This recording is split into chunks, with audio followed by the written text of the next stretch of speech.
Madame, Monsieur, bonjour. Merci de nous rejoindre à la une de l'actualité. Élargissement de plusieurs détenus bénéficiaires des mesures de grâce présidentielle en application des 2 décrets présidentiels signés par le président de la République le 4 juillet.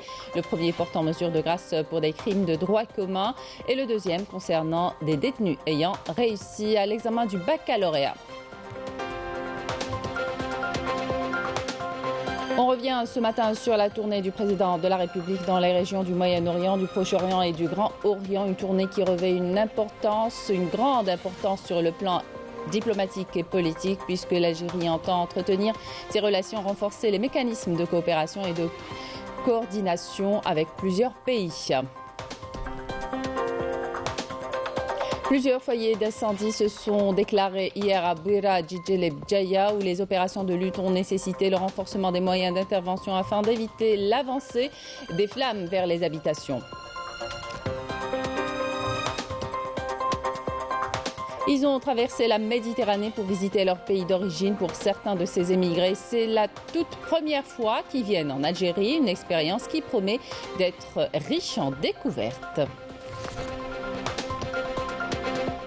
Bienvenue à tous. En complément du communiqué du 4 juillet 2023 concernant 2 décrets présidentiels signés par le président de la République à l'occasion du 61e anniversaire de l'indépendance et de la jeunesse portant grâce dans les crimes de droit général, et le deuxième pour les détenus ayant obtenu leur baccalauréat. 70 détenus ayant réussi au bac ont été libérés dans le cadre du premier décret et 20 autres jugés définitivement ayant réussi au bac seront libérés à partir de ce dimanche après avoir bénéficié d'une remise totale de peine. 35 autres ont bénéficié de remise de peine partielle. On revient ce matin sur la tournée du président de la République dans les régions du Moyen-Orient, du Proche-Orient et du Grand Orient. Une tournée qui revêt une grande importance sur le plan diplomatique et politique, puisque l'Algérie entend entretenir ses relations et renforcer les mécanismes de coordination et de coopération avec plusieurs pays. Amélie Siridir. Nous avancerons ensemble pour intensifier nos partenariats à grande échelle et dans tous les domaines.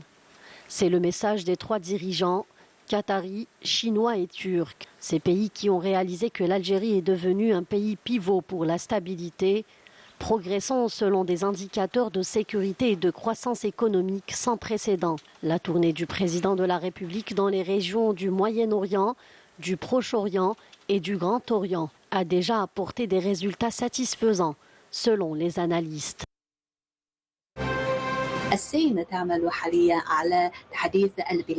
La Chine travaille actuellement sur la modernisation de son pays, tandis que l'Algérie est en train de construire le pays de manière plus importante. Sous la direction du président Tebboune, on a remarqué que l'Algérie a réalisé des résultats spectaculaires en matière de développement économique et maintient sa stabilité dans tous les domaines.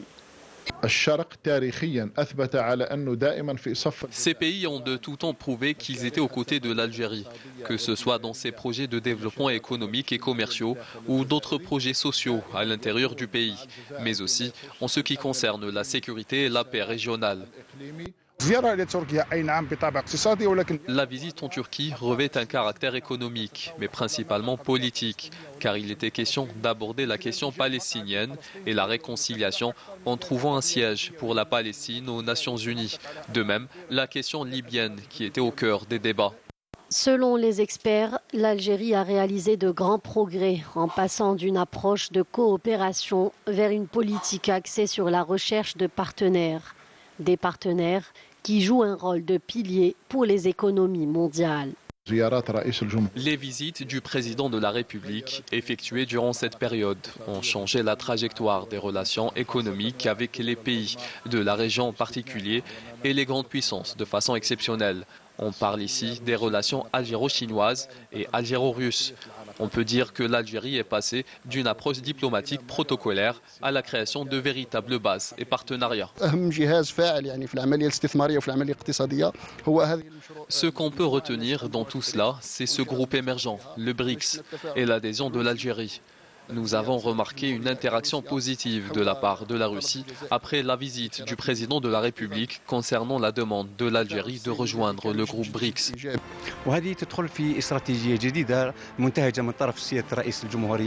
Cela s'inscrit dans le cadre d'une nouvelle stratégie adoptée par le président de la République pour promouvoir les capacités et les ressources abondantes de notre pays, dans le but d'attirer des investissements étrangers. La preuve en est la valeur financière que la Chine investira en Algérie, ainsi que la Turquie, qui prévoit d'augmenter la valeur de ses investissements en Algérie. Il n'est pas surprenant que la tournée du président de la République ait bénéficié d'une large couverture médiatique internationale. Les grandes chaînes de télévision mondiales lui ont d'ailleurs accordé une couverture spéciale accompagnée de reportages et d'analyses, en plus d'importants espaces dans les sites web et les journaux. Les médias sociaux se sont également tournés vers les détails de ces visites. طبعا وسائل الإعلام العالمية كانت في حالة انبهار لا يمكن لوسائل الإعلام العالمية. Les médias internationaux étaient émerveillés par l'Algérie. Ils ne peuvent oublier le succès remarquable de l'Algérie dans l'organisation du sommet arabe en un temps record. Les médias internationaux ne peuvent oublier comment le président de la République, Abdelmadjid Tebboune, a réussi à réunir les factions palestiniennes, malgré leurs divergences, pour réaliser la réconciliation en Palestine. Ils ne peuvent non plus oublier comment, et grâce à une grande audace politique, le président Tebboune a réussi à mettre un terme à de nombreuses menaces extérieures de la part de certains pays qui veulent du mal à l'Algérie. La tournée du président de la République revêt une grande importance sur le plan diplomatique et politique, ce qui témoigne de l'engagement de l'Algérie à entretenir des relations, à renforcer les mécanismes de coordination et de coopération avec plusieurs pays et dans divers domaines. L'approche algérienne de lutte contre la migration clandestine a été présentée lors des travaux de la conférence internationale sur le développement et la migration à Rome, auquel participe le Premier ministre Ayman Ben Abdelrahman, représentant du président de la République. Les détails avec Mrim Damis. Sur la table des négociations, des dossiers et des questions que les parties concernées décrivent comme complexes. À travers l'organisation de cet événement, les participants ont proposé des solutions en vue de réduire la migration clandestine. Le président de la République a affirmé dans une allocution lue par le Premier ministre que l'approche algérienne en matière de lutte contre la migration clandestine prônait le soutien à la paix et à la sécurité dans les pays qui connaissent une exode migratoire. Cet événement constitue une nouvelle occasion de passer en revue l'approche algérienne concernant la migration clandestine que le président de la République avait déjà abordée plusieurs fois. Notre approche est de permettre aux pays africains et les pays concernés par la migration clandestine d'adhérer à un processus de développement générateur de richesses et d'emplois. D'ailleurs, le président de la République avait pris l'initiative d'affecter $1 milliard au profit de l'Agence algérienne de coopération internationale en vue de financer des projets de développement dans ces États africains. L'Algérie, de par sa position géostratégique, ses potentialités économiques et sa stabilité politique, est passée d'un pays de transit à un pays d'accueil pour les migrants en provenance du Sahel et du Sahara. Dans cette optique, l'Algérie appelle à la nécessité de concevoir des solutions globales garantissant la stabilité en impulsant la dynamique de développement et en créant des opportunités d'emploi pour les jeunes. Nous prenons en charge cette problématique avec ce que nous dicte notre humanité et notre devoir de solidarité envers les peuples africains. L'Algérie est déterminée à poursuivre son soutien aux États africains concernés par la migration clandestine en y créant des projets de développement tels que concrétisés au Mali, au Niger et en Mauritanie. أن الجزائر قامت بتجسيد عدة مشاريع على مستوى الدول الجوار كمالي والنيجر وحتى موريتانيا. La conférence internationale sur le développement et la migration a vu une large participation des dirigeants des pays africains et européens dans l'espoir d'aboutir à un ensemble de recommandations qui pourraient contribuer à réduire ce phénomène. Au total, 97 foyers d'incendie ont été enregistrés hier à travers 16 wilayas. Les wilayas les plus touchés sont Bjaya, Bouira et Djidjel en raison des vents violents qui ont caractérisé ces régions. Malheureusement, 15 victimes et 26 blessés sont à déplorer. Par ailleurs, 1500 personnes ont été évacué 7 foyers d'incendie dans la wilaya de Bjaya, dont Fennaya, Melbou, Amizour, Oued Rir, Akbou, Aoukas et la commune de Ismaïl. Les opérations sont en cours. La wilaya de Bouira compte 4 foyers d'incendie qui se sont déclarés également hier dans les communes de Qadiriya, Al-Khdaria et celle de Zbarbar, où les opérations de lutte ont nécessité le renforcement des moyens d'intervention car présentant un risque sur les riverains, notamment celui de Ouled Gassem. La wilaya de Djidjel compte 6 incendies enregistrés au niveau de Ziama Mansouria, Manar el-Kbir, Shehna ou Oujena, Borj Tahar. Les éléments de la protection civile ont pu maîtriser des incendies dans les localités de Arsana, Djmila, Belrim, Ouz et Outias. La wilaya de Boumerdes compte quant à elle 2 foyers d'incendie, commune de Larbatash et la commune de Timzrit. Dans la wilaya de Tizi Ouzou, un incendie a été enregistré dans la forêt de Matouza, commune de Borj Mnaïl et la commune de Ait Yahya. Les opérations de maîtrise des incendies sont en cours. Dans la wilaya de Skikda, 2 incendies enregistrés dans la forêt d'El Haouch et la commune de Ouled Atia. Les opérations d'extinction sont en cours.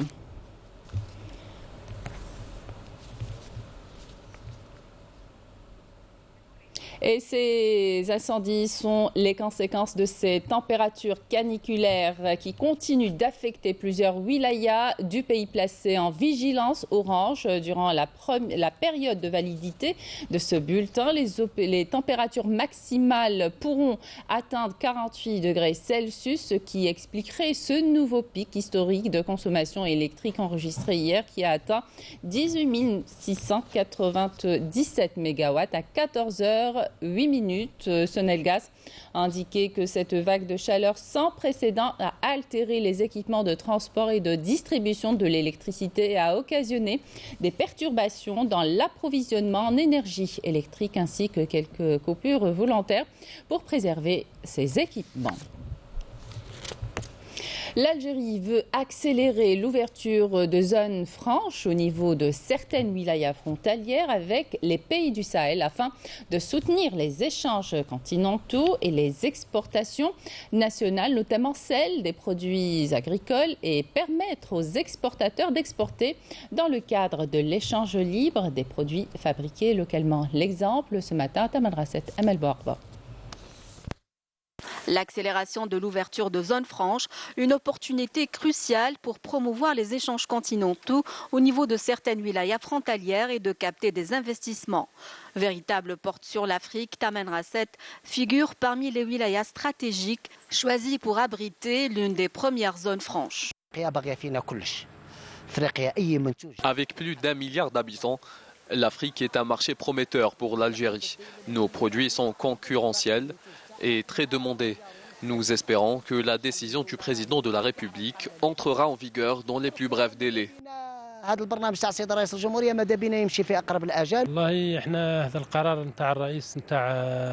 Nous nous félicitons de la décision du président de la République concernant l'accélération de l'ouverture des zones franches.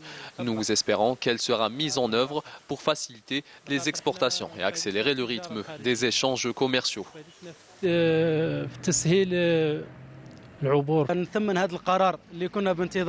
Nous saluons cette décision très attendue pour nous permettre d'exporter nos produits vers les pays africains qui sont de grands consommateurs. Nous souhaitons la concrétisation de cette décision bénéfique pour l'Algérie.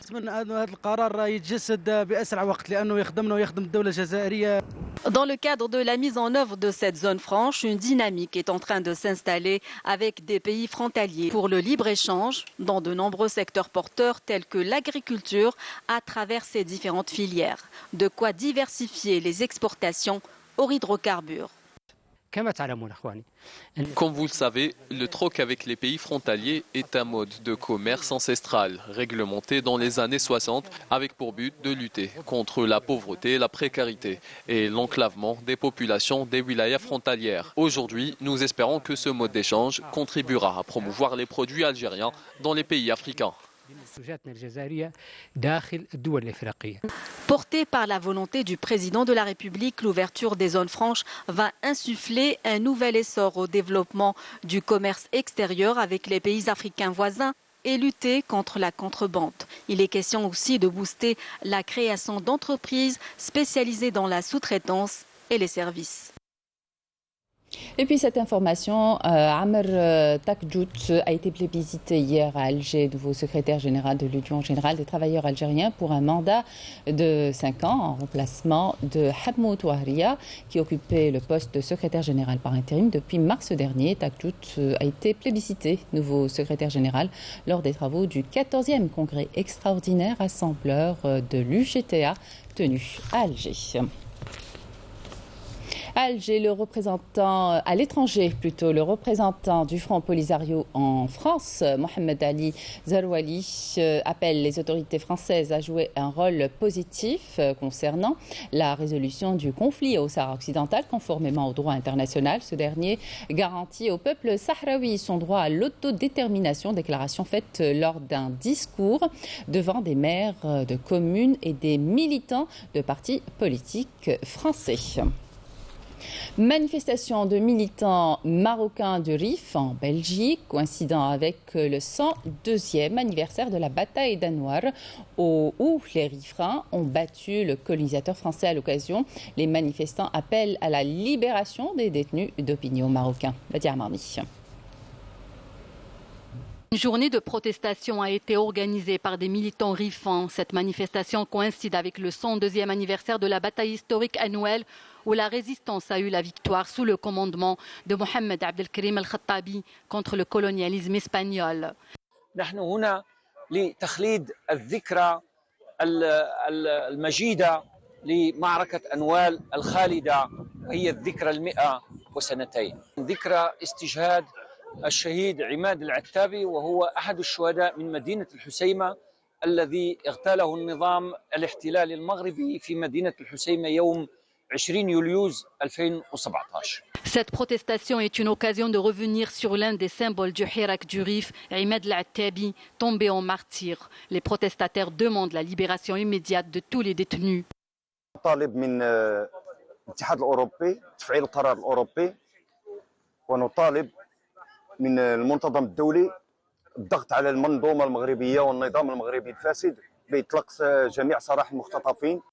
أما من المنتظم الدولي فنطلب ونسعى إلى الاهتمام بهذا الشعب الريفي الذي يتعرض لإبادة جماعية ممنهجة ترقى إلى الإبادة الجماعية وإلى التطهير العرقي. Ce qui rend la situation plus difficile est le fait que l'entité sioniste est devenue alliée du Marzen, ce qui a provoqué la colère des habitants du Rif. تعيين ملحق عسكري وهي سابقة في التاريخ التطبيع الجديد أعتبر أن هذه حرب معلنة من طرف دولة المخزن وهو الاستقواء والاستنجاد من كيان آخر لا يختلف عن الكيان المغربي الغاشم والمحتل. شخصيا أعتبر الأمر إعلان الحرب وعلى المنطقة بأسرها أن تقف في وجه هذا التحرك المشبوه لدولة الاحتلال المخزن. Et face à la poursuite de la violation des droits légitimes des enfants du Rif par le régime du Marzen, les militants du Rif appellent la communauté internationale à intervenir.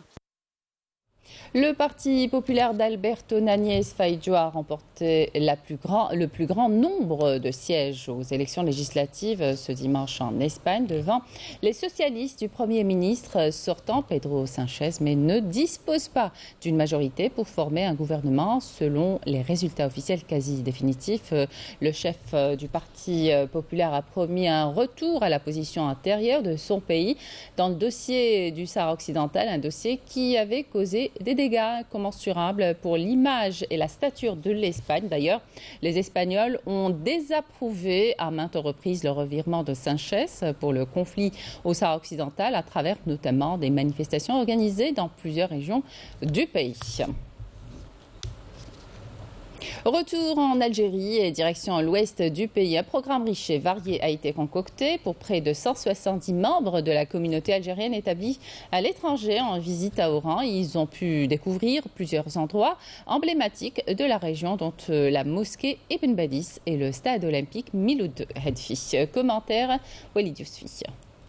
Mosquée Abdelhamid Ibn Badis d'Oran. Ces jeunes et moins jeunes ont traversé la Méditerranée pour visiter leur pays d'origine. D'ailleurs, pour la plupart, c'est la toute première fois qu'ils viennent en Algérie. Une expérience qui promet d'être riche en découvertes. Aujourd'hui, on a décidé de visiter une mosquée vraiment, machallah, très belle. La mosquée, elle est grande, elle est joyeuse, elle est beaucoup décorée, tout ça. Ils nous présentent comment on fait la prière, les ablutions et tout ça. Je suis heureuse d'être venue avec le camp parce qu'on a pu découvrir plusieurs monuments et on a pu aussi en savoir plus sur la culture algérienne. Cette mosquée porte le nom d'Ibn Badis. Nous leur avons fait visiter la salle de prière et la bibliothèque. Ils étaient contents.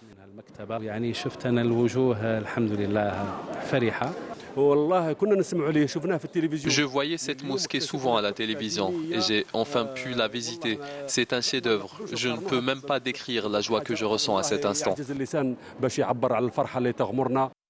Seconde halte de cette visite, le stade olympique d'Oran Miloud Hadfi, où les visiteurs ont pu prendre des photos souvenirs.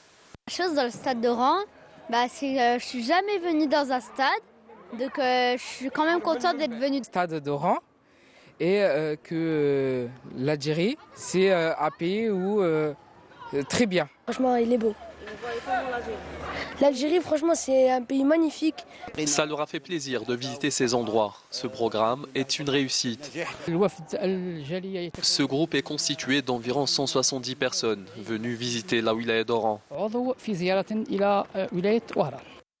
De quoi mettre en avant les atouts touristiques de la région et faire découvrir à ces jeunes les particularités de cette wilaya phare de l'ouest algérien. Et c'est la fin de cette édition. Merci de votre attention. Tout de suite, les prévisions météo avec ML Laribi. Excellente suite des programmes sur Canal Algérie.